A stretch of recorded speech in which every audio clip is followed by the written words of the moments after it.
चाबी मिलेगी, और जब चाबी मिलेगी तो तिजोरी खुलेगी, और तिजोरी खुलेगी तो पैसा इधर आएगा। डॉक्टर बाबा साहब आंबेडकर ने जो बच्चा आज पैदा हो रहा है, अभी 1 मिनट के पहले जो बच्चा पैदा हुआ, उसकी भी व्यवस्था की है। एक मां एक बच्चे को जन्म देती है और वो फिर कहती है कि मैं इस बच्चे का गला दबाकर इसको मार देना चाहती हूं। आप बताइए वो मार सकती है? क्या मार सकती है? अरे उसी का बच्चा अभी 1 मिनट पहले उसने जन्म दिया, क्या वो मार सकती है? क्यों नहीं मार सकती? उसी का बच्चा है। उस बच्चे की व्यवस्था भी बाबा साहब ने भारत के संविधान में किया है। उसको जीने का अधिकार दिया, उसको जीने का अनुच्छेद 21 के तहत अधिकार दिया कि वो बच्चा यहां पैदा हुआ है, उसको जीने का अधिकार है, उसको कोई नहीं मार सकता। उस बच्चे को पता नहीं है, उस मां को पता नहीं है, और आप लोगों को पता नहीं, लेकिन बाबा साहब ने ये व्यवस्था की। आप बोल रहे हो कि वो नहीं मार सकती, लेकिन आपको यह पता नहीं कि वो क्यों नहीं मार सकती, क्योंकि बाबा साहब ने भारत के संविधान में उस बच्चे को अधिकार दिया। फिर बाबा साहब ने अधिकार दिया, जो बच्चा 6 साल से 14 साल तक का है, उस बच्चे को पढ़ाने का खर्चा सरकार उठाएगी। उस बच्चे को पढ़ाने का खर्चा सरकार उठाएगी। अभी हमारे साथी दीपक जी मुझे बता रहे थे कि सर प्राइवेट स्कूलें जो है, एक बच्चे की 1 महीने की 500 रुपया। अगर एक घर में 2 बच्चे हैं, एक घर में 2 बच्चे हैं, तो 2 बच्चों के लिए 1000 रुपया महीना वहां जाता है, और 12 महीने का कितना गया? 12,000 रुपया जो सरकार ने उन बच्चों के ऊपर खर्चा करना था 6ठी कक्षा के लिए। और 6ठी कक्षा से अगर 6 साल से 14 साल तक कितने होते? 8 या 9 साल होते हैं ना? तो 9 साल 12,000 रुपए के हिसाब से 9 साल तक उस बच्चे की पढ़ाई सरकारी खर्चे से होना चाहिए। तो ये कम से कम 1.25 लाख रुपया होता है, नहीं होता है? अगर वो 1.25 लाख रुपया हमारे घर से नहीं जाता, सरकार के तिजोरी से वो पैसा आ जाता, तो 1.25 लाख रुपया हमारा बचता।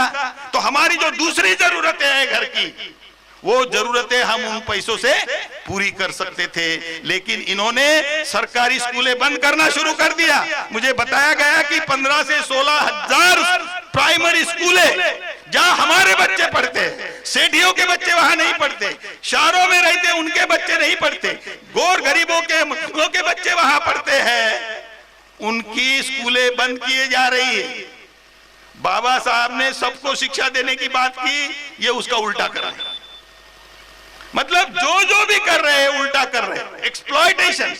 अनुच्छेद 23 और 24 में बाबा साहब ने कोई किसी का क्या बोला था, उसको क्या शब्द है एक्सप्लॉयटेशन को? शोषण। बाबा साहब ने लिखा है आर्टिकल अनुच्छेद 23 में और 24 में कि कोई भी किसी का शोषण नहीं करेगा। हो क्या रहा है?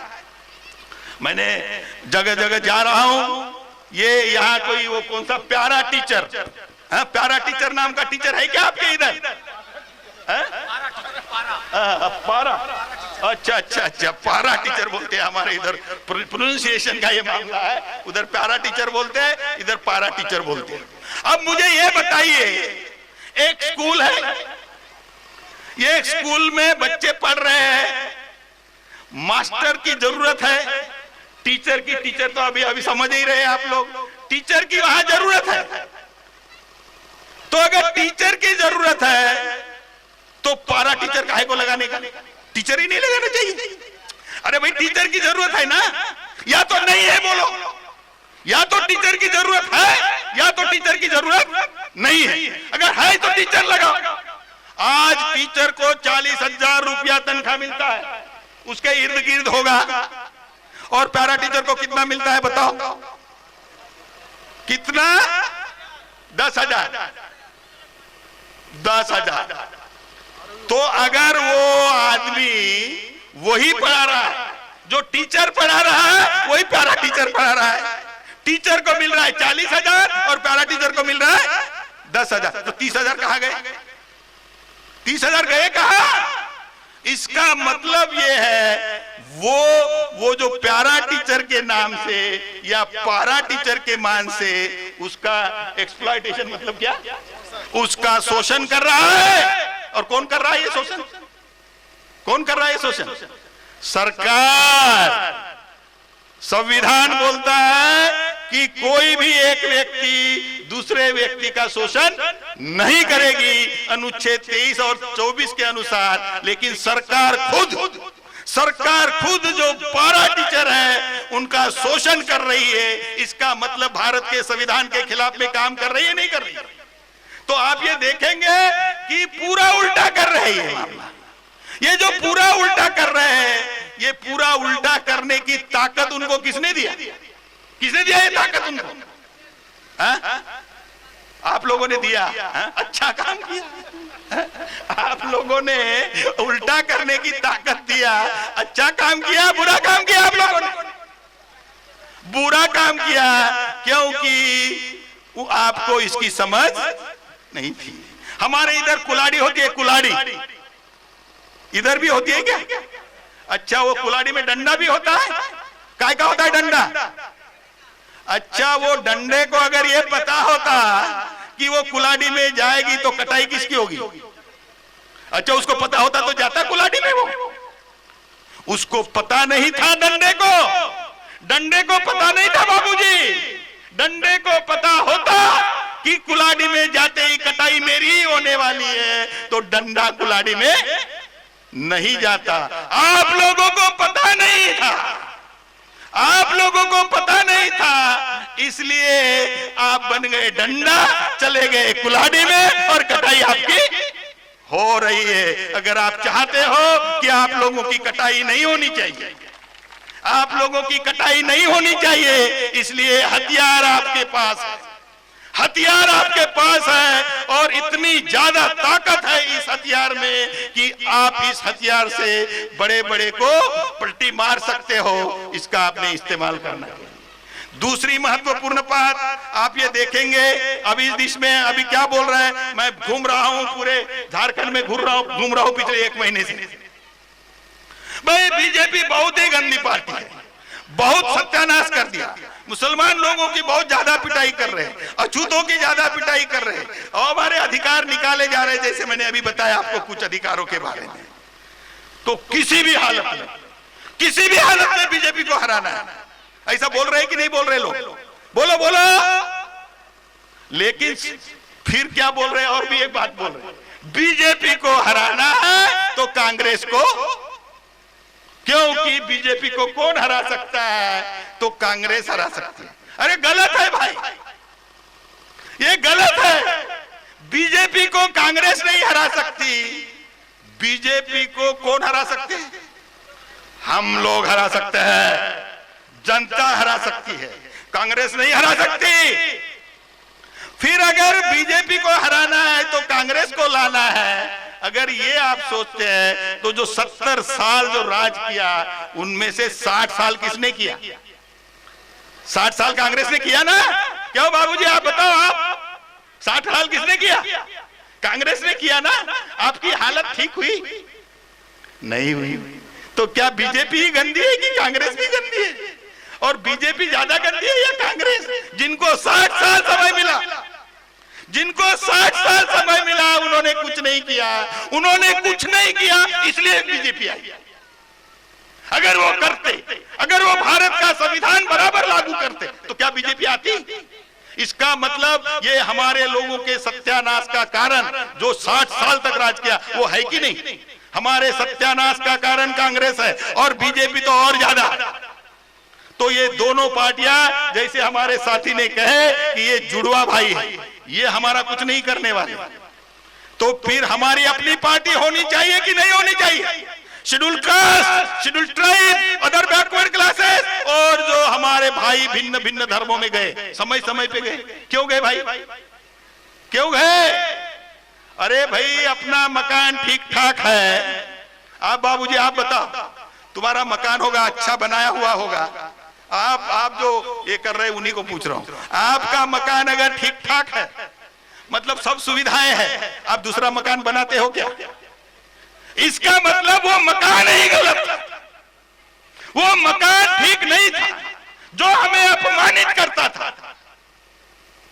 उस मकान में रहना मतलब अपमान सहना हुआ करता था, इसलिए हम दूसरे मकान में गए। हम ही लोग गए, हम इधर रह गए, आप उधर चले गए, आप उधर चले गए। क्यों गए? मकान ठीक नहीं है। लेकिन हम हैं एक ही लोग, अलग अलग नहीं है। हम अलग अलग लोग नहीं है, हम एक ही लोग हैं। हमारा खून का रिश्ता है, हमारा रिश्ता खून का है। कोई मुसलमान बाहर से नहीं आया, वो यही का है। इस्लाम बाहर से आया और लोग वहां चले गए। क्यों गए? क्योंकि वहां जो है वहां सम्मान मिला, वहां बराबरी की व्यवस्था मिली, इसलिए गए। तो इसलिए साथियों, हम अलग अलग लोग नहीं है, हम एक ही लोग हैं। और ये दोनों पार्टियां अगर जुड़वा भाई है तो इनको पछाड़ने की ताकत भी इस उंगली में है।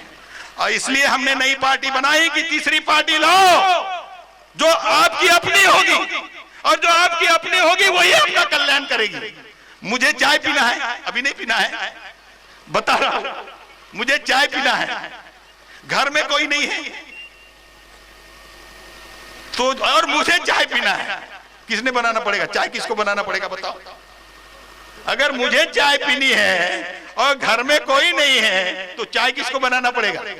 अगर मैं चाय नहीं बनाए तो मुझे चाय मिलेगी? आप लोगों को जो अधिकार चाहिए उसके लिए आप काम नहीं करोगे तो आपको अधिकार मिलेंगे? जैसे मुझे चाय पीना है और जब तक मैं चाय नहीं बनाता मुझे चाय नहीं मिलेगी, वैसे ही अगर आपको अधिकार चाहिए तो उसके लिए कोई दूसरा आपको अधिकार नहीं देगा, उसके लिए आप ही को काम करना पड़ेगा। और वो ताकत आपके इस उंगली में है, इस उंगली का सही इस्तेमाल करना चाहिए। पार्टी इसलिए बनाई ताकि ये दोनों लोगों को पछाड़ना होगा। और आपका मकान है, आपके मकान की आपने नींव डाली, हमारे अपने पार्टी की नींव डाल दी है, हमारे अपने लोगों के पार्टी की नींव हमने डाल दी है। और अभी बिल्डिंग बनानी है, अभी बिल्डिंग बनानी है तो ईंटें आपके नींव पे डालूंगा या आपने? अगर आपने बिल्डिंग बनानी है, नींव डाल दी है, अब ईंटें लगाना है तो आप बताइए, आप बाजू वाले के बिल्डिंग पे नींव पे ईंटें डालोगे? आपने आप कहां डालोगे? अपने।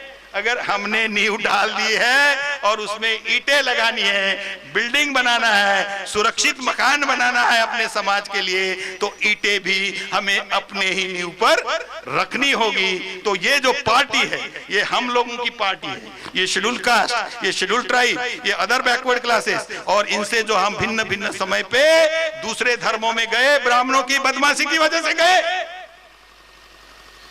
नहीं तो नहीं जाते। इन्होंने हमारे साथ बदमाशी की इसलिए गए, लेकिन हम एक लोग हैं और इसलिए अपनी ही नींव पर ईंटें लगाने का काम करो। और ईंटें लगाने का मेरा मतलब है इस उंगली में जो आपको ताकत दी है, और जिससे वो कोई कौन से बटन नंबर है, 10 नंबर है, ये 10 नंबर है, ये बिल्डिंग बनेगी और अभी जल्दी बनेगी, इसमें टाइम नहीं लगेगा। इन्होंने 10 साल बताया, हमारे साथी ने इतना ले, वो तो आपके हाथ में, ये इनके हाथ में नहीं है। इन्होंने 10 साल बता दिया, वो आपके हाथ में है, आप अभी बना सकते हैं तुरंत। ये अभी जो कितनी तारीख है यहाँ, 16 तारीख को आप ही बना सकते हो, आपके हाथ में, वो ताकत आपके हाथ में है। अगर आप प्रकाश जी के जो चुनाव चिन्ह है, ये ब्लैक बोर्ड छाप, उसके सामने की बटन जैसे ही दबाओगे, प्रकाश आंबेडकर, प्रकाश दास जी सीधा मतलब विधान भवन में चले जाएंगे, और जैसे ही विधान भवन में जाएंगे आपकी जो समस्याएं हैं उसका वो हल दिलाएंगे। मेरा ख्याल आप ऐसा करोगे या नहीं करोगे? बताइए हाथ ऊपर करके। और सिर्फ आप इतने लोगों ने करने से प्रकाश जो है वो विधान भवन में चला जाएगा क्या? इसलिए आप लोगों की जैसे हम लोगों की जिम्मेवारी है। मैं मुंबई से आया हूं, पिछले 1.5 महीने से मैं घूम रहा हूं आपके राज्य में, इस उम्र में घूम रहा हूं। तो आप मेरे से बहुत सारे नौजवान साथी हैं, आप जाओ, आपने अपने घर के सब लोगों को बोलो, आपके रिश्तेदारों को बोलो कि अभी इस वक्त प्रकाश जी को ही भेजना है, और नींव पड़ गई, बन गई है, अभी बिल्डिंग बनानी है, उसको उस विधान भवन में भेजना है, और वो वैसे ही जाएगा, हमारा कल्याण होगा। नहीं तो जैसे हो रहा है वैसा ही होते रहेगा। आप ऐसा करोगे, ऐसी मैं आपसे अपेक्षा करता हूं। जय भीम, जय मूल्यवासी।